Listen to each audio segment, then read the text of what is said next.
Right, so this video is about the 3 different equation forms of a line. And you'll be asking, why do we need 3 forms? Why can't we just stick with slope-intercept? Well, we need standard form, slope-intercept, and even point-slope because each one works really well for graphing when you run into certain situations. It's like having a bike and a car. And feet, of course, for walking. So like if you were going to go from your kitchen to your living room, you would walk. You wouldn't drive a car. And if you're going to go to the park down the street, you wouldn't walk. It's probably a little bit too far. You'd take a bike. I mean, you could walk, but the bike would be much more efficient. And then driving 40 miles away is what you would use as a car. You wouldn't want to walk 40 miles. That would not be very efficient. So with standard form, slope-intercept, and point-slope, they each work really well in that form. So standard form. Standard form is where we have ax plus by equals c. And your a, your b, and your c are integers. Your a, they always want to be positive. So integers, again, are your -1, -2, -3, 1s, 2s, 4s, your positive and negative whole numbers. So if it's in standard form, just here, see we have 3, 2, and 12. Our a, our b, and our c are all integers. In fact, they're all positive in this case, which is kind of nice. But with standard form, it works really well to find intercepts. So if you remember for x-intercepts, we let y equal 0. So by plugging in 0 for y, it deletes the y term. So 3x equals 12. And so our x here is 4. So our point is 4, 0. That gives us 1 point to graph with. And then now if we find the y-intercept, we let x equal 0. And by plugging in for 0 for x, we delete the x term. So 2y equals 12, y equals 6. We get 0, 6. 2 points. And connecting the dots, we have our line. So the reason this works really well, standard form for intercepts, is all we're really doing is to find the y-intercept is we got rid of x. And it gives us a quick little equation. So 12 divided by 2 is 6. You plot a point.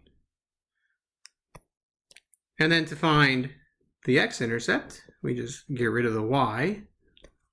And 12 divided by 3 is 4. So it gives us another point, 4. Connecting the dots gives us a line. So you can graph very, very quickly. So if we were to continue from here, and we take our 3x plus 2y equals 12, and we solve it for y,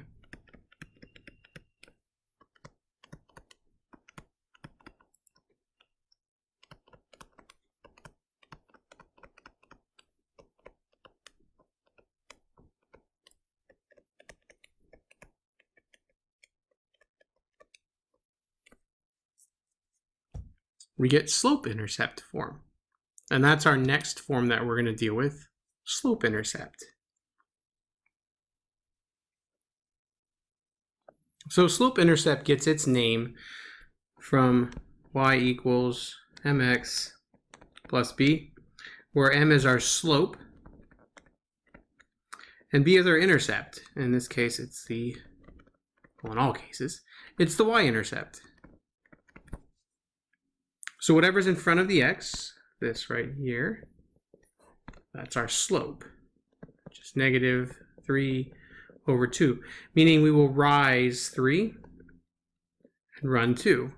But since this is a negative, we will go down 3 and right 2. So our rise over run, down 3, right 2. And our b here is 6, which means this is our y-intercept.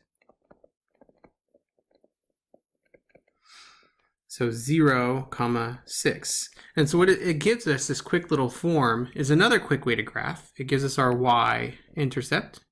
By the way, we already knew what it was from before. we solved and found the y-intercept is 0, 6. See, same point.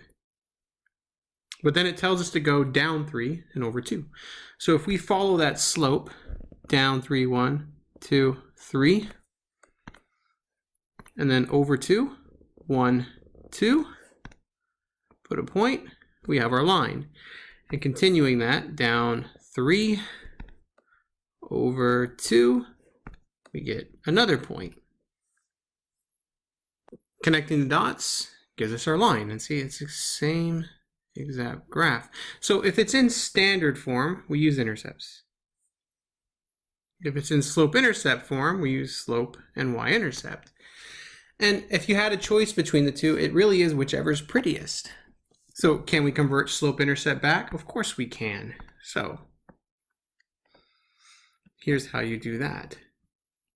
Take our slope-intercept form, and you just work in reverse. So the last step we did was to divide by 2. So the first thing we will do here is to multiply by 2. So you multiply the left side by 2, the right side by 2, and we end up with 2y. 2 cancels with the 2 here, leaving us with negative 3x, plus 2 times 6 is 12. And then again, you just do the same thing we did in reverse. So the next was to subtract 3x. So we're going to add 3x. What we're really doing is just moving the 3x back to the other side. And then that gives us 3x plus 2y equals 12, our standard form. Now x, the coefficient for x should always be positive. So a little side note. If we ended up with, say, negative 4x plus 2y equals negative 3, we want our coefficient for x to be positive. So if we divided every single term by negative 1, this would turn positive, this would turn negative, and then this would turn positive. So if your coefficient for x turns out to be positive, just multiply everything by a negative 1, basically changing the signs, and you would get this for your standard form. So again, standard form needs to be ax plus by equals c, where a, b, and c are both integers, and a is a positive integer, whole number. All right. So that is slope-intercept form. The final one we have is point slope, and it's honestly my favorite because all it is a point and a slope. When you deal with slope-intercept form, you're dealing with a slope and a point, but that point is the y-intercept. You don't have any other choices. But with point slope form, it's any point on the graph. That's our point slope form. And it looks like this. It's y minus y1 equals m x minus x1, where our point is x1 comma y1. And our slope is m. So if we dissect this, our slope is negative 3/2. We knew that from before.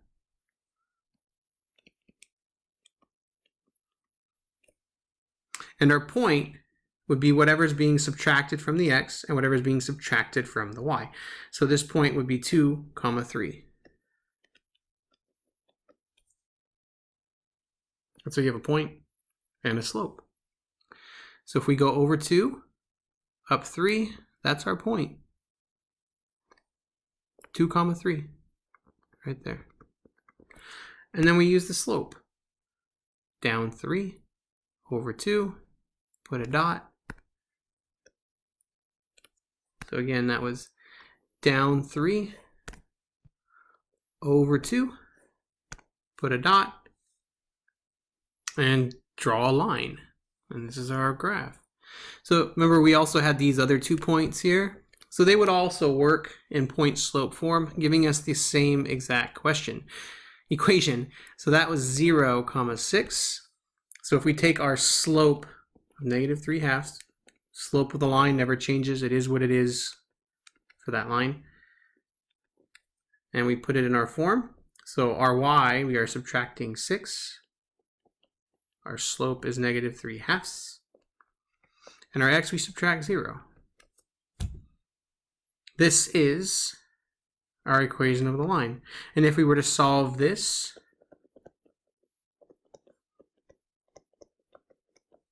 that would just be 0, so we don't need to write anything.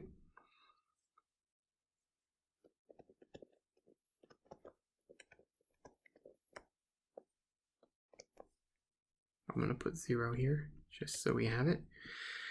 We would then add the 6 to the other side. And look what form we have. We now have slope-intercept. And if we continue, multiply everything by 2.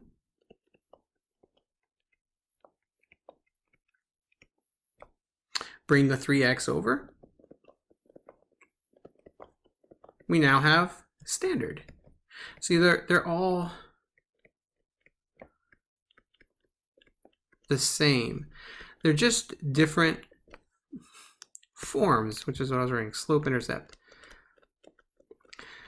They're just different forms of a line. And so having different forms of a line and be able to graph each one in their own way. So if you're using standard, intercepts, but again, you can always solve it into y equals mx plus b. And if you have y equals mx plus b, you can always do a little solving back to standard. But each of the 3 forms allows us to graph a little bit easier.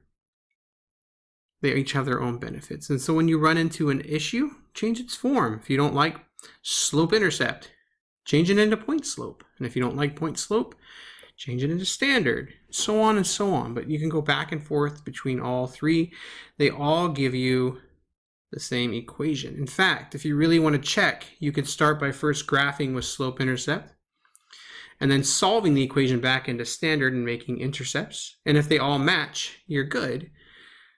And then you can even then pick a point that's in the middle or somewhere else on the line, plug it into point slope, and there you go. They should all match. All the graphs, all the parts should match. So those are our 3 forms. Thank you.